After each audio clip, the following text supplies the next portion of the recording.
Isang mapagpalang umaga sa ating lahat, mga kapatid ko kay Kristo. Mula sa The Solid Rock Morning Devotion, isang kagalakan na muli tayo ay makapagbulay-bulay sa salita ng Panginoon sa umagang ito. Mga ilang minutong pagbubulay-bulay ng mga salita ng Panginoon upang papurihan at sambahin ang ating Panginoong Hesukristo.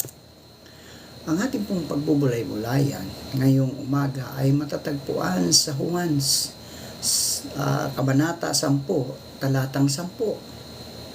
Ito ang sinasabi, dumarating ang magnanakaw para lamang magnakaw, pumatay at manira. Naparito ako upang ang mga tupa ay magkaroon ng buhay na masaganang lubos. Pinagpala na po tayo sa pagkabasa at pagkarinig ng kanyang mga salita. Tayo po ay manalangin. Ama naming Diyos na makapangyarihan sa lahat, naririto muli ang iyong mga anak upang ikaw, O Diyos, ay sambahin sa Espiritu at sa katotohanan. Maraming salamat, Panginoon, sa magandang umaga na iyong ibinigay sa amin. Salamat sa buhay at lakas na patuloy mong ipinagkaloob sa bawat anak mo, O Diyos, na patuloy na umaasa, nagsisampalataya sa Diyos na buhay.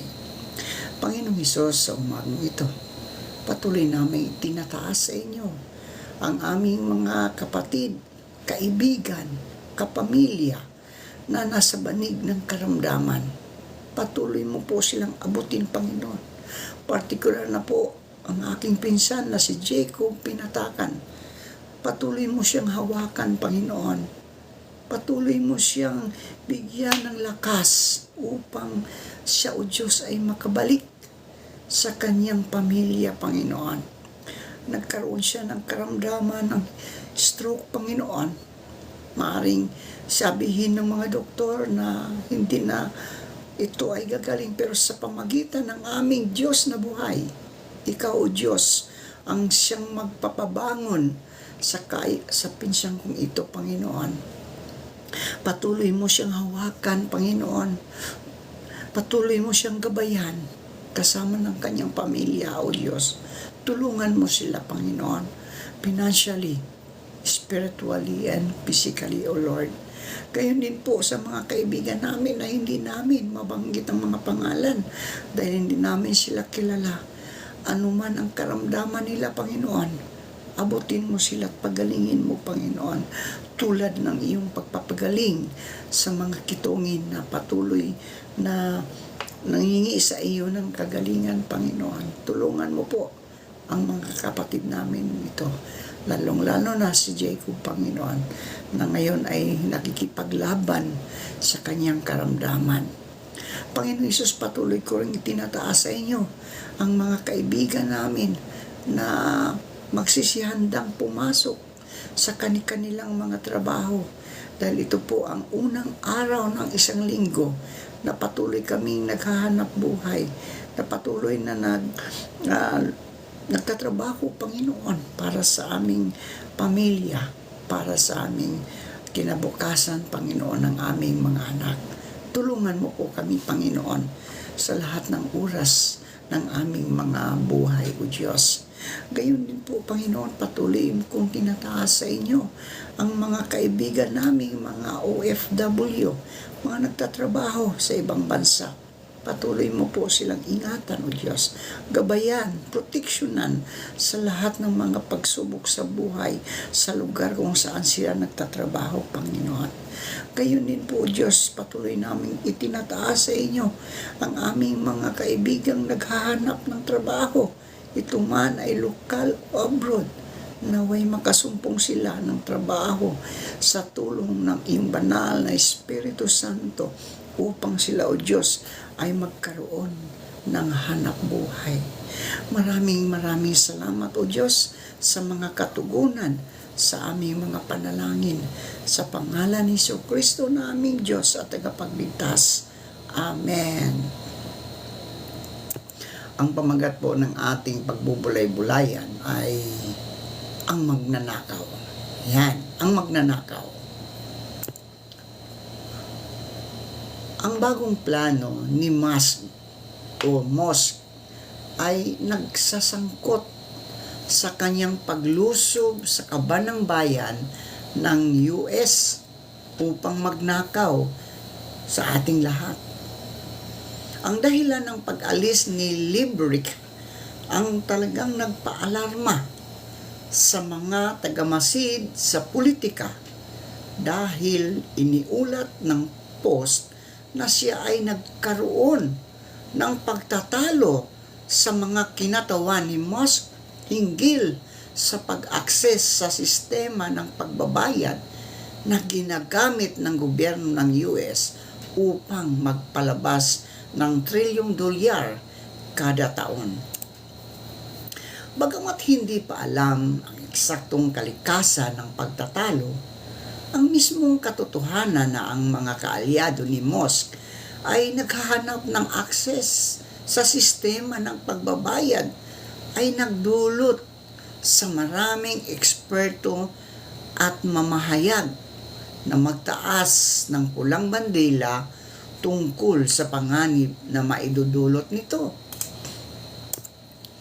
Kaya ngayon, handa na si Elon na magnakaw sa ating lahat.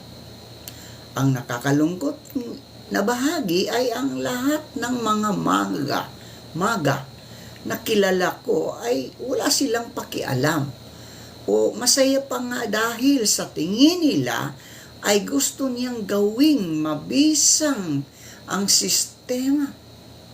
Grabe ito, no? At nasaan na ang mga demokratiko? Walang imik. Wala. May mga responsabling republikano ba diyan? Walang imik. Sinisisi ko ang mga demokratiko sa pagpapahintulot na maganap ito ng walang oposisyon. Oo, alam kong wala silang kapangyarihang pambatas upang pigilin ito. Ngunit dapat silang nasa lahat ng palabas sa telebisyon, palabas sa YouTube, sa radio, lahat ng kaya nila.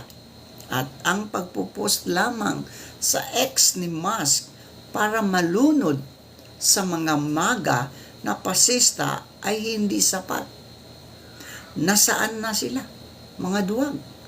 Ano ba ang mali sa bansang ito? Dumarating ang magnanakaw para lamang magnakaw, pumatay at manira.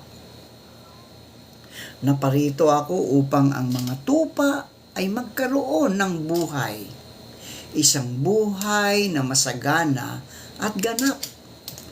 Tila ba nangungusap ang talatang sa ating panahon ngayon, no? At sinasabing naparito ang COVID-19 upang magnakaw, pumatay at manira. Ngunit naparito ang Panginoong Hesus upang bigyan tayo ng isang buhay na ganap at kasiyasiya. Di ba totoo naman? Ang COVID ay tila magnanakaw na inalis ang ating saya at magagandang plano sa buhay. May mga okasyon hindi natuloy dahil sa kanya. Ninakawan tayo ng pagkakataong makasaluma ang ating mga mahal sa buhay at mga kaibigan. Ninakaw niya ang ating pribilehiyo na sumamba ng sama-sama. Ang pinakamabigat nito ay sinira niya at pinatay ang buhay ng maraming tao. As of June 27, 2020, ay tinatayang nasa 9,904,963 ang confirmed cases, samantalang 496,866 ang bilang ng nangamatay. Mga kaibigan, ito ngayon ang hamon para sa atin. habang humaharap tayo sa nakapanlulumong new normal sa kaparihas sa talata Juan, Kabanata 10, talatang 10, ay in-affirm ni Jesus ang kanyang mission, ang better normal. Isang buhay na ganap at kasiyasiya. Ang better normal na inaalok ng Panginoong Hesus ay tumutukoy sa pamumuhay na may pagsunod. Mga kaibigan, no? Pamumuhay na may pagsunod. Una, mga kaibigan, ay tumutukoy sa pamumuhay na may pagsunod. Ayon sa Juan, Kabanata 10, ay inilarawan siya bilang mabuting pastol na may napakagandang hangarin sa kanyang kawan. Sa katunayan, ang sabi sa verse 14 to 15, inialay ko ang aking buhay para sa aking mga tupa. Ngunit mararanasan lamang ito kung ang kanyang kawan ay sumusunod. Ang pagsunod ay binabanggit din sa verse 3, 4, 10, 27. Iba pang bahagi ng kabanata. Gaano man kaganda ang plano ng pastol, kung ang tupa naman ay hindi sumusunod, ay hindi rin niya mararanasan ang magandang plano na ito. Kaya ang better normal ay nangangahulugan ng pamumuhay na may pagsunod. Ang better normal na inaalok ng Panginoong Hesus ay tumutukoy sa pamumuhay na may kalayaan. Ikalawa, ito ay tumutukoy sa pamumuhay na may kalayaan. Ang better normal na ini-offer ni Jesus ay palaging opposite ng normal na umiiral sa kanilang panahon sa ilalim ng Roman Empire. Siyempre, kapag ikaw ay colonize ng isang makapangyarihang bansa, ang unang nawawala sa iyo, kaibigan, ay kalayaan. Sa mas malawak na konteksto, ay mapapansin niyo na ang pangangaral ng Panginoon at pagsasaysay ng mga parabola ay palaging may kinalaman sa kalayaan. Sa Juan 10, ay inilarawan ni Jesus ang kanyang sariling bilang mabuting pastol laban sa upahan at magnanakaw. Posible na ang tinutukoy niya dito ay ang mga religious leader na after sa financial gain habang gumaganap ng tungkulin sa templo at Roman Empire na nagnanakaw at pumapatay sa kanilang bansa.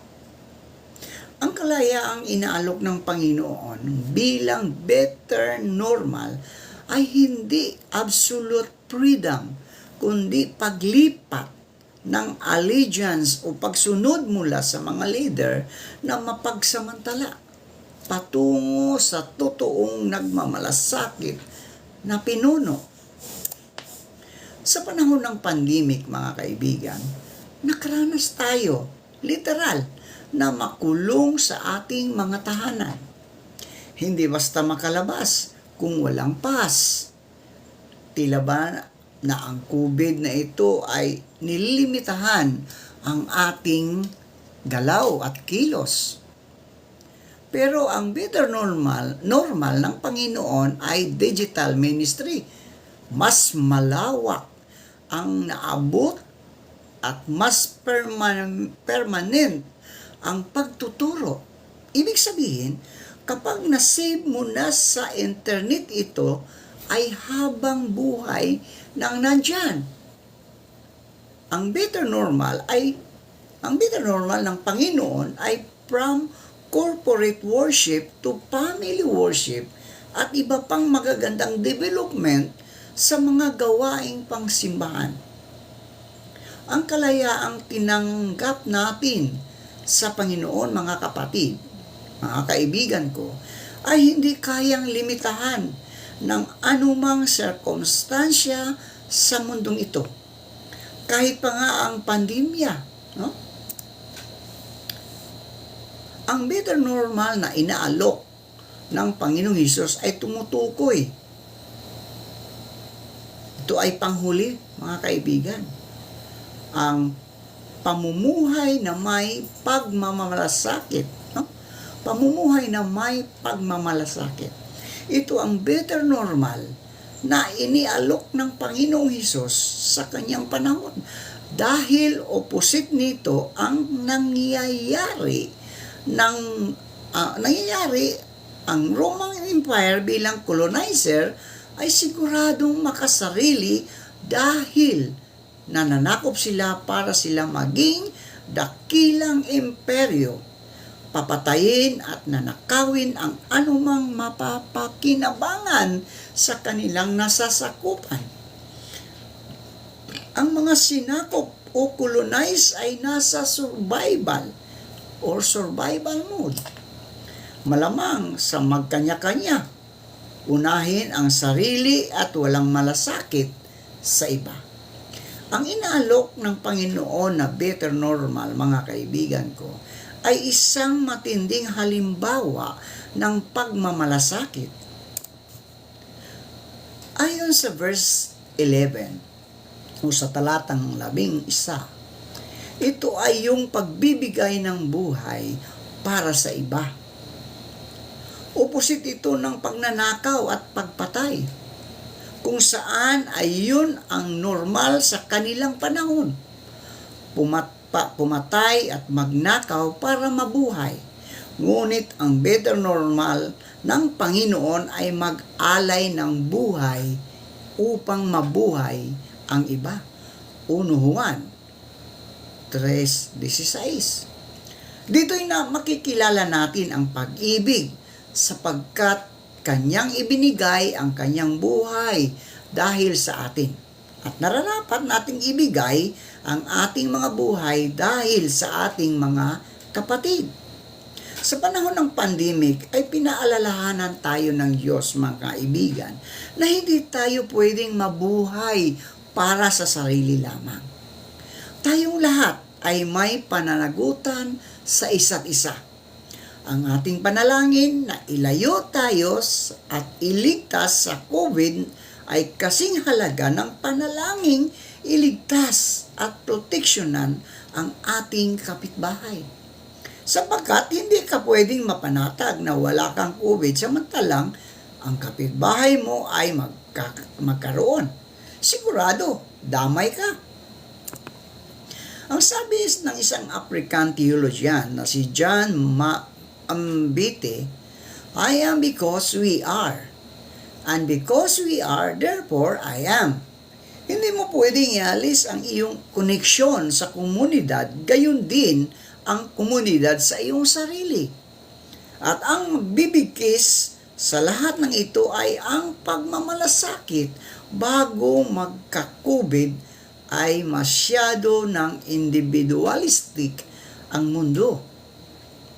Ang disparity ng mayaman at mahirap ay napakalaki. Pero nung dumating si COVID at na-infect niya ang mayaman at mahirap, doon uli na-realize ng mundo na isa pa lang tayong humanity. Walang first word at third world dito. Natauhan ang lahat na tayo ay nabubuhay pala sa isang mundo. Sa pagtatapos, mga kaibigan, malungkot ang sitwasyon ngayon. Kasi may mga new normal na ayaw natin. Pero wala tayong magawa, kundi dapat ay sundin. Sa kabilang banda, ay punong-puno naman tayo ng iba't ibang posibilidad dahil sa pandemic. Ay na-reset ang mundo at maraming aspeto nito Ngunit ang pinakamaganda sa lahat ay mula sa new normal ay maaari nating piliin ang better normal. Pagpalain po tayo ng Diyos. Manalangin tayo. Amang Diyos na makapangyarihan sa lahat, patawarin mo po kami sa aming nagawang kasalanan, sadya man o hindi sadya. Ama namin, dinggin po sana ninyo ang aming mga panalangin. Diyos Ama, nasa iyong mga kamay ang aming pag-asa at ang pagtitiis namin ay magbunga nawa ng kabutihan sa pamagitan mo. Pagpalain po kayo ng mapagmahal at makapangyarihang Diyos ngayon at magpakailanman. Panginoong Hesus, ipinapanalangin po namin ang aming mga kaibigan na naliligaw ng landas, naway matagpuan nila ang liwanag at tanggapin nila ang inaalok mong pagbabagong buhay para sa kanila. Pagpalain ka nawa ng Panginoon at ingatan ka, paliwan na ginawa ng Panginoon ang kanyang mukha sa iyo at mahabag sa iyo. Ilingap nawa ng Panginoon ang kanyang mukha sa iyo at bigyan ka ng kapayapaan. Amen at amen.